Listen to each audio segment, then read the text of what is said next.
오늘은 찬양단들이 2015년 한 해 하나님께서 맡겨주신 일을 헌신하고자 결단하면서 예배를 드리고 있습니다. 우리 만화의만교회 찬양단과 되는 시원성가대가 있습니다. 교회 앙상블이 있습니다. 주계로 찬양팀이 있고 그리고 밴드벨 연주팀이 있습니다. 찬양단은 주일마다 찬양으로 예배를 돕고 있습니다. 또 이들은 예배뿐만이 아닙니다. 이들은 찬양의 빛과 소금이 되기 위해서 또 선교를 목표로 이곳 지역사회의 교민들에게 또 아프고 소외된 분들을 찾아가서 하나님의 멜로디를 들려주는 데 마음과 정성을 다하고 있는 것입니다. 이런 찬양가는 구약 시대로 본다면 레위지파입니다. 레위지파는 하나님의 일을 위해서 특별히 구별된 사람들입니다. 특별히 하나님을 찬양하기 위해서 구별된 사람들입니다. 그럼 이렇게 구별된 사람들은 삶의 어떤 역사를 가지고 있습니까? 질문해 봅니다. 또 구별된 사람들은 어떤 마음으로 하나님을 찬양해야 합니까? 질문해 봅니다. 오늘 본문의 시편을 통해서 찬양단 여러분들이 2015년 안에 어떤 마음으로 하나님을 찬양할 것인지 결단하는 시간을 소망합니다. 오늘 시편을 읽으면서 우리들이 발견하게 된 아주 중요한 것이 있습니다. 그것은 오늘 시편의 처음과 마지막에 똑같은 문장으로 기록되어 있다, 고백되어져 있는 사실입니다. 다윗은 오늘 시편 1편 처음, 1절 처음을 고백하면서 이렇게 시작합니다. 내 영혼아 여호와를 찬양하여라. 그리고 마지막 22절을 보면 또 이렇게 끝을 내고 있습니다. 내 영혼아 여호와를 찬양하여라.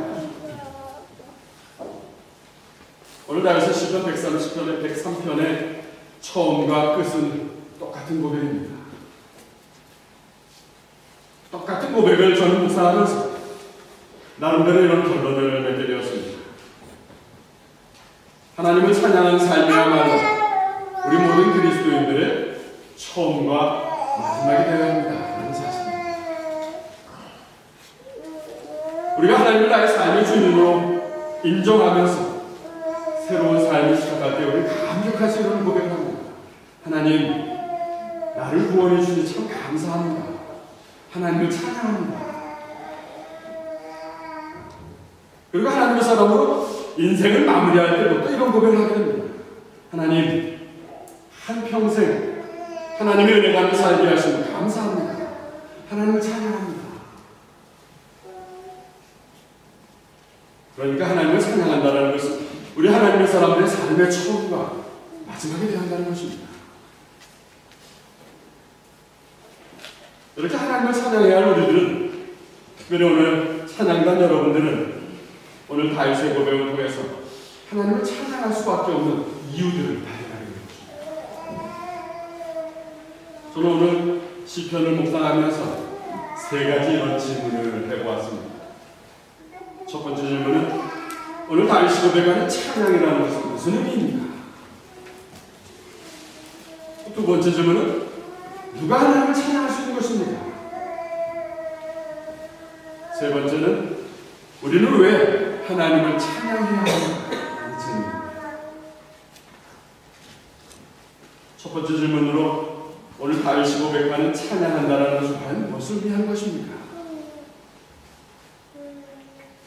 사실 오늘 다윗이 고백하는 찬양한다라는 단어의 의미를 정확하고 또 분명하게 알고 있는 분들은 그리 많지 않은 것이라고 생각이 됩니다. 보통 우리가 찬양한다고 하면 목소리나 악기의 멜로디를 담아서 하나님께 드리는 것입니다. 또 목소리나 악기를 멜로디에 담아서 사람들에게 선포하는 것입니다. 근데 오늘 우리가 읽은 본문의 히브리어 성경에는 찬양한다는 단어를 바라크라는 단어를 기록하고 있습니다.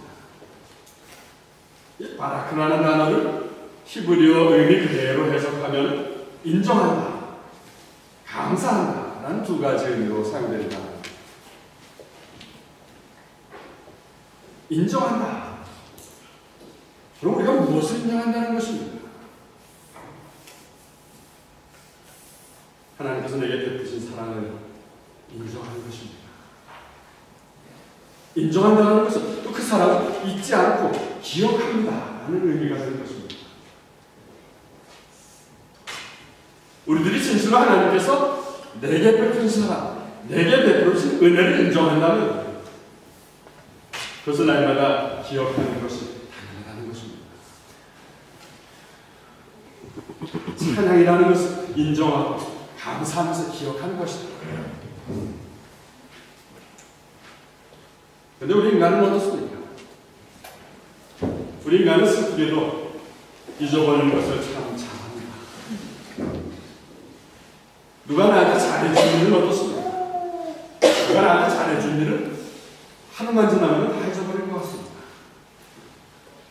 마치 치매에 걸린 사람처럼 까마득하게 잊어버립니다. 근데 누가 나한테 잘못하고 누가 나한테 싫게 한 것 어떻습니까? 그런 것이 있으면 아주 작은 것이라도 오래오래 잊지 않고 기억하는 것입니다. 잊고 싶어도 기억이 납니다. 자꾸 되살아나는 것입니다. 이런 우리 인간의 모습을 보면서 다윗은 2절에서 강조합니다. 오늘 본문의 2절의 말씀입니다. 같이 읽어봅니다. 내 영혼아 여호와를 찬양하며 그분의 모든 은혜를 잊지 마라. 그분의 모든 은혜를 잊지 마라. 왜 다윗이 잊지 말라고 강조합니까? 우리들은 너무도 잘 잊어버린다는 것입니다. 하나님께서 우리들에게 잘해주신 것들을 금방 잊어버린다는 것입니다. 하나님께서 우리를 사랑하시는 그 모든 선들을 금방 우리는 잊어버린다는 것입니다. 예수님께서도 우리 인간들이 참 잘 잊어버린다는 것을 잘 아셨습니다. 이렇게 잘 잊어버리는 우리 인간을 다 아시는 예수님께서는 십자가에 돌아가시 전날 저녁에 제자들과 마지막 만찬을 나누십니다. 제자들과 마지막 빵과 마지막 잔을 나누시면서 강조하셔서 말씀하십니다. 얘들아, 이것을 행하여서 나를 기억하라. 마지막으로 빵과 잔을 나누시는 예수님의 마음, 그 마음은 어떤 것입니까? 아마도 이런 마음일 것입니다. 제자들아, 다른 것은 다 잊어버려도 이렇게 이것만은 잊어버리지 않아야 할 것이다. 너희를 위해서 몸을 버리고 너희를 위해서 피를 흘린다라는 것, 그것은 절대로 잊지 말고 평생 기억하면서 살아라.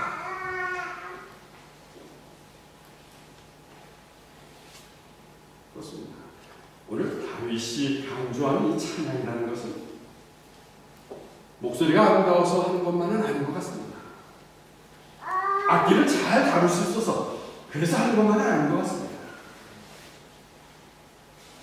누구든지 하나님께서 베푸신 은혜를 기억하는 것입니다. 인정하는 것입니다. 기억하고 인정하는 것, 이것이 하나님을 찬양하는 것입니다.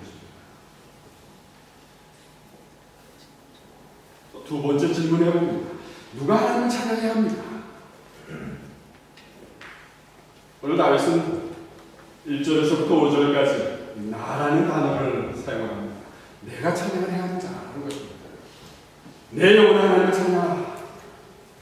내 마음을 다해 거룩한 이름을 찬양하여라.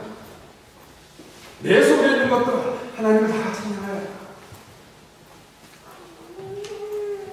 다윗의 강조는 내 전 존재를 다하여서 하나님을 찬양하는 것입니다. 그런가 하고 또 다윗은 오늘 10편 6절에서 18절까지 해서 우리라는 단어를 사용합니다. 오늘 본문의 10절의 말씀을 봅니다.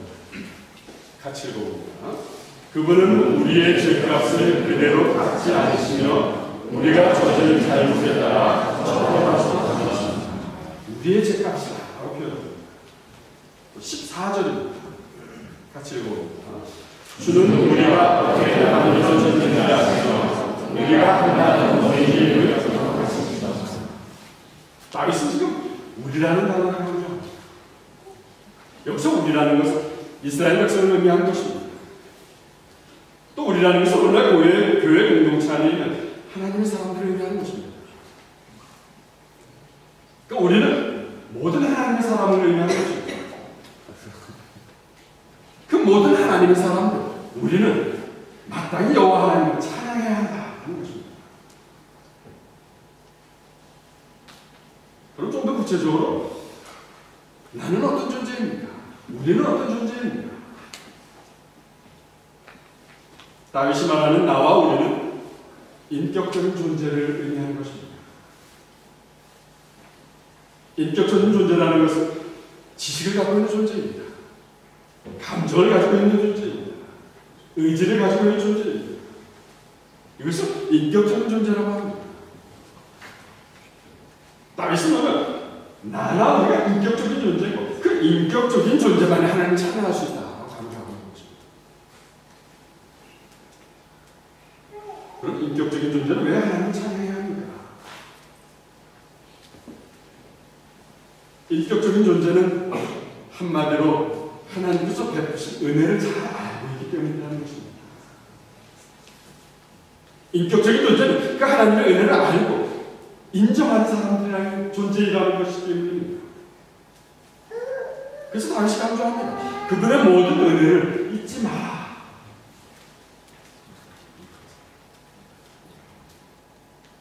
인격적인 존재는 하나님을 경험하시는 존재입니다. 인격적인 존재는 하나님을 경험하면서 마음에 새기는 존재입니다. 그리고 마음에 새겨진 것 절대로 잃어버리지 않는 존재입니다. 그래서 인격적인 존재는 하나님을 경험하면 경험할수록 감격을 합니다. 하나님의 은혜에 감격하여서 그래서 찬양할 수밖에 없는 존재입니다.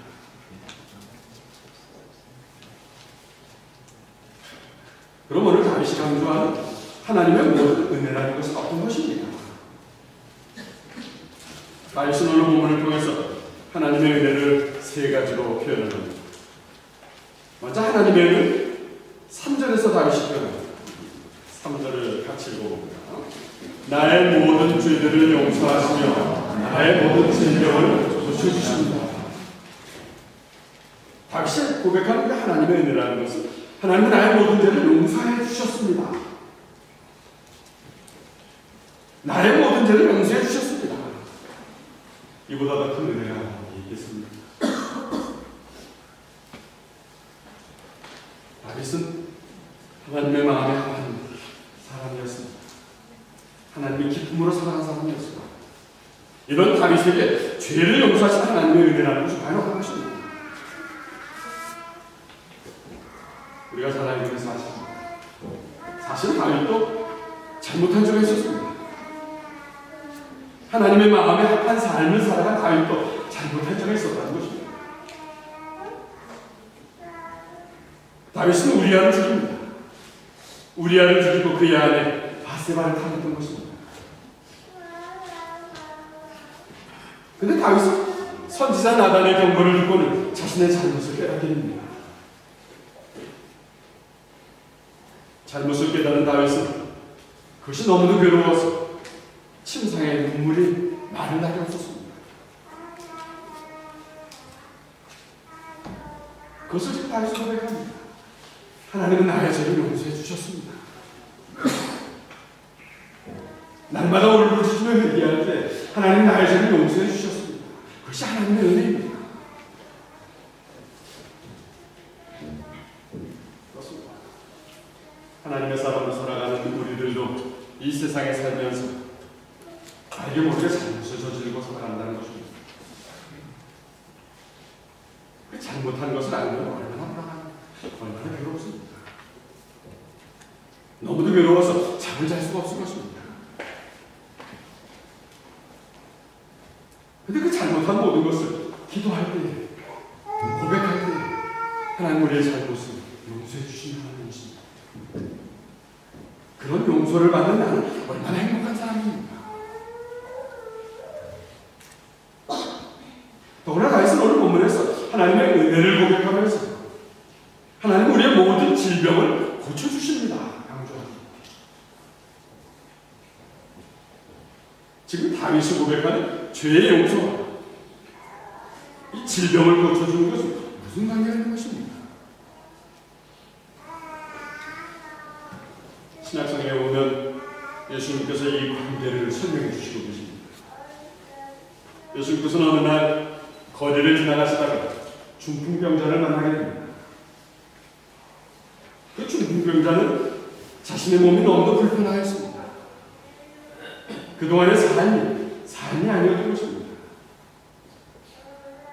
중풍병자는 자신의 몸이 불편할수록 예수님에 대한 소문을 들었습니다. 병자를 고친다는 그 예수님의 소문을 들었다는 것입니다. 그래 거리에 지나가는 예수님을 만나자마자 예수님께 고쳐달라고 간절히 간청을 합니다. 그래서 예수님께서 말씀하십니다. 내가 죄사함을 받았느니라.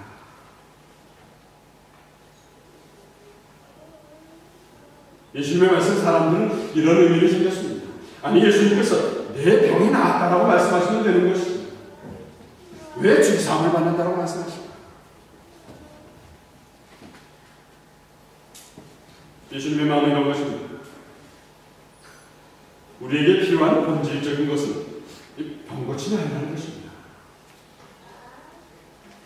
우리에게 병 고침보다 더 중요한 것이 있었습니다. 그것은 죄사함입니다. 그럼 예수님께서 말씀하신 죄라는 것은 어떤 것입니까? 처음 하나님께서는 우리 인간을 창조하실 때 우리와 늘 함께 살도록 만드셨습니다. 그런데 하나님을 피해서 어둠과 멀리 떠나야 되는 것입니다. 늘 생각으로 하나님을 멀리 피합니다. 또 행동으로 하나님을 멀리 도망가는 것입니다.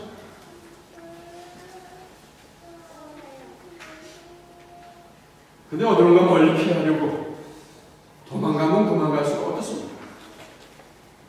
불안합니다. 초조합니다. 힘들어집니다. 괴로워지는 것입니다. 그것을 예수님께서는 죄라고 하는 것입니다. 힘들고 초조하고 괴로우고 아픈 것, 그것 속에 죄라는 것이 담겨 있다는 것입니다. 하나님을 멀리 피하는 것이 원인이라는 것입니다.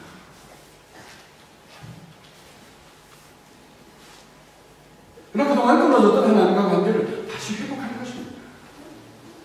그동안 멀리 피하려고 했던 하나님을 다시 찾아야 한다는 것입니다. 하나님의 관계를 회복할 때 우리의 육체의 건강도 회복이 된다는 것입니다. 그래서 오늘 다시 고백합니다. 주님은 나의 모든 죄를 용서하시고 또 모든 질병을 고쳐주셨습니다. 이 하나님의 은혜가 여러분들에게 충만하시길 간절히 축원합니다.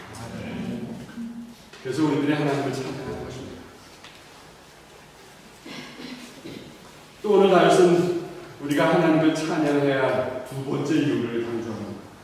오늘 본문의 4절의 말씀입니다. 같이 읽어봅니다. 무덤에서 내 생명을 건져가시고 사람과 자기를 주십니다. 그렇습니다. 우리는 이 짧은 인생을 살면서도 여러 가지 무덤과 같은 상황을 경험하게 된다는 것입니다. 위험한 위기의 상황 우리가 경험하게 된다는 것입니다. 그러나 하나님은 그런 위기 때마다 우리에게 다가오십니다. 그리고 우리를 구해주십니다. 그런 위기 때마다 우리에게 다가오셔서 우리에게 사랑과 자비를 베푸시는 분이십니다. 불쌍히 여기셔서 우리를 보호하시는 하나님이십니다. 그 하나님의 자비하심과 사랑에 우리들이 이렇게 살아가고 있는 것입니다.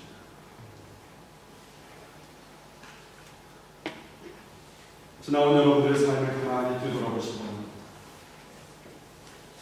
지금은 건강하다고 하지만 지나온 여러분들의 삶은 어땠습니까? 그동안 여러분들에게도 얼마나 많은 위기가 지나갔습니다. 때때로 죽을 것만 같은 위기가 찾아오게 됐습니다. 화재의 위험도 있었습니다. 교통사고의 위험도 있었습니다. 물에 빠져서 위험하게 됐습니다. 암으로 당장 죽을 것 같기도 했습니다. 취직 때문에 엄청나게 힘든 일들을 겪었습니다. 사업으로 날마다 고통을 겪기도 했습니다. 학업 때문에, 시험 때문에 괴로움을 겪기도 합니다. 인간관계 때문에 말할 수 없는 고통을 겪기도 하는 것입니다. 그러나 그때마다 하나님께서는 여러분들을 만지셨습니다. 위험에서 고통에서 건지셨습니다. 그래서 지금도 이렇게 숨쉬고 살아가고 있는 것입니다.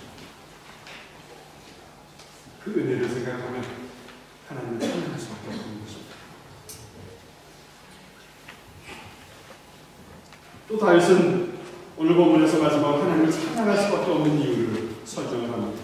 오늘 본문의 5절의 말씀입니다. 같이 읽어보죠.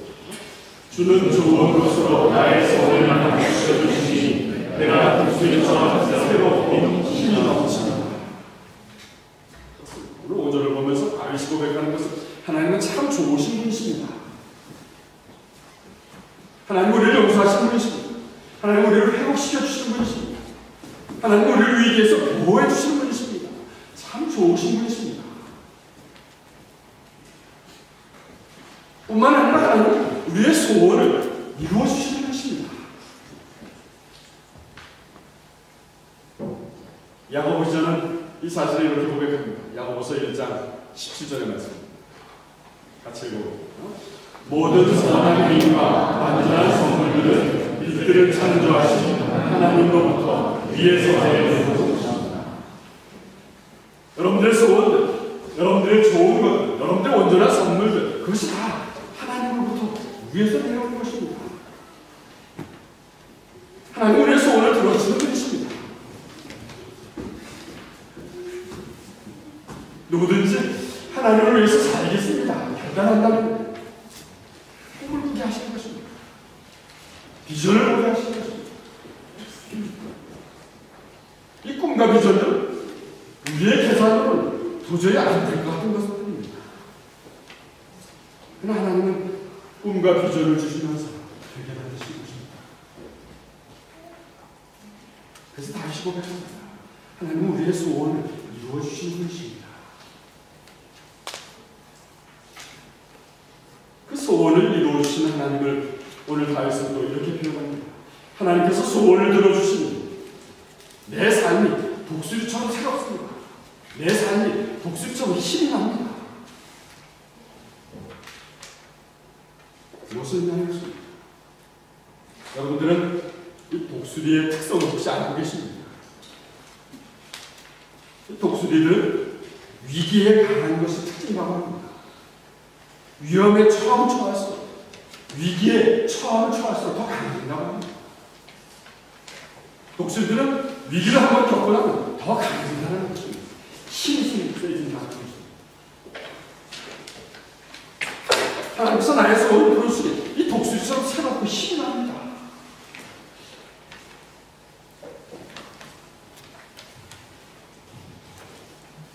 하나님의 사람이라고 해서 이 위기의 상황이 없는 것은 아니라는 것입니다.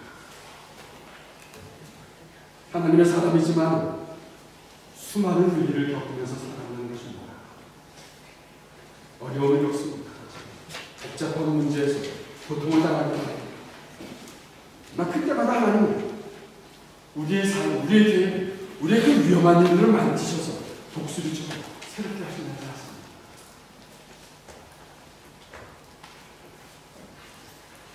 우리 사람들은 아무리 힘 있는 젊은이라도 지치고 피곤해서 쓰러집니다.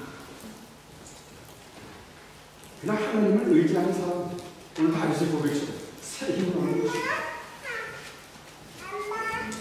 왜냐하면 지친 사람들은 힘을 주시는 하나님이기 때문인 것입니다. 약한 사람들에게 능력을 주는 하나님은 그 삶 가운데 있기 때문인 것입니다. 그래서 마지막 순간까지 하나님이 주신 힘으로 살다가 주님이 부르시면 주님 감사합니다. 아름답게 주님 부르러 가는 것입니다.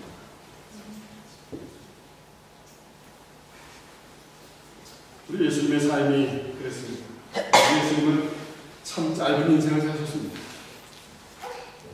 그러나 예수님의 생애의 마지막 모습 너무도 힘있고 너무도 아름다운 모습이었습니다. 마지막 6월절 날 예수님은 자신이 곧 죽을 것을 아셨습니다. 내일이면 십자가의 죽음이 예수님을 기다리고 있었습니다.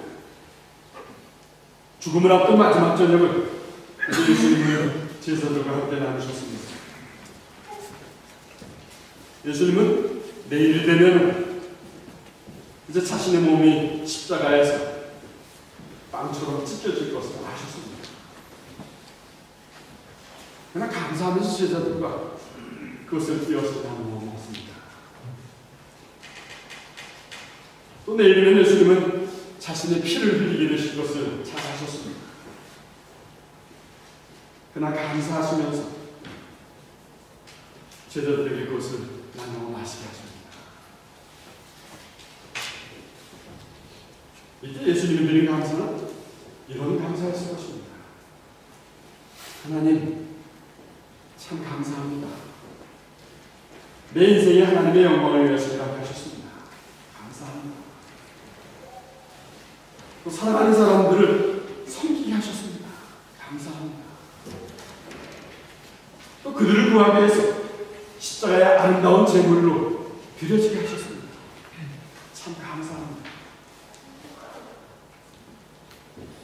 예수님께서는 십자가의 죽음을 앞에 두시고도 이렇게 감사로 식사를 마치고는 찬양하면서 십자가로 나아가는 것입니다. 그렇습니다. 오늘 여기에 모인 저와 여러분들이, 찬양단 여러분들이 바로 그 예수님의 제자임을 기억해야 하는 것입니다. 우리도 우리의 삶의 마지막까지 예수님처럼 감사하면서 찬양으로 나가야 하는 것입니다. 여러분들이 처음 예수님을 믿으면서 마음에 품었던 것들이 있었습니다. 그것은 이런 것입니다. 하나님 참 감사합니다. 찬양드립니다. 하나님을 찬양하는 찬양의 사역자로 살겠습니다.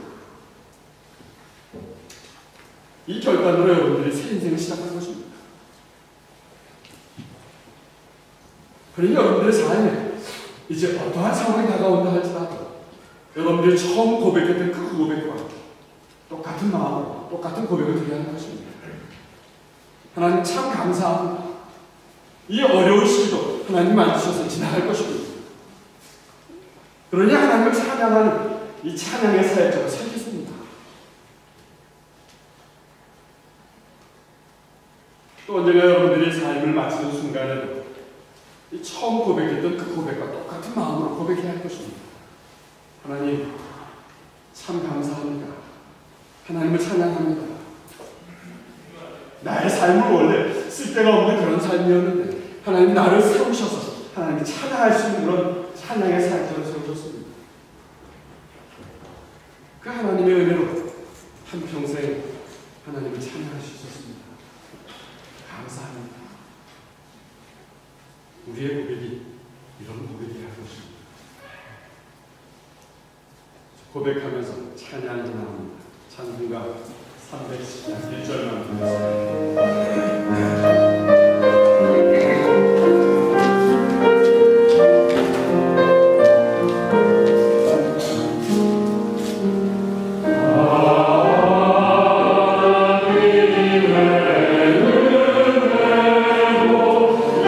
Yeah.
약속을 되돌아옵니다. 내 전에 살아주신 주님, 내 아픈 것들, 상처들, 병을 고쳐주시는 주님, 나를 위기 때마다 건져주시고 보호해주시는 주님, 나에게 꿈을 주시고 비전을 주시는 주님, 내 소원을 만족해 하시고 늘 독수리처럼 새롭게 하시는 주님, 이제 내 영혼이 하나님의 은혜를 감사하면서 하나님만을 찬양하면서 갈 수 있도록 도와주시옵소서. 하나님 앞에 결단하며 기도드립니다.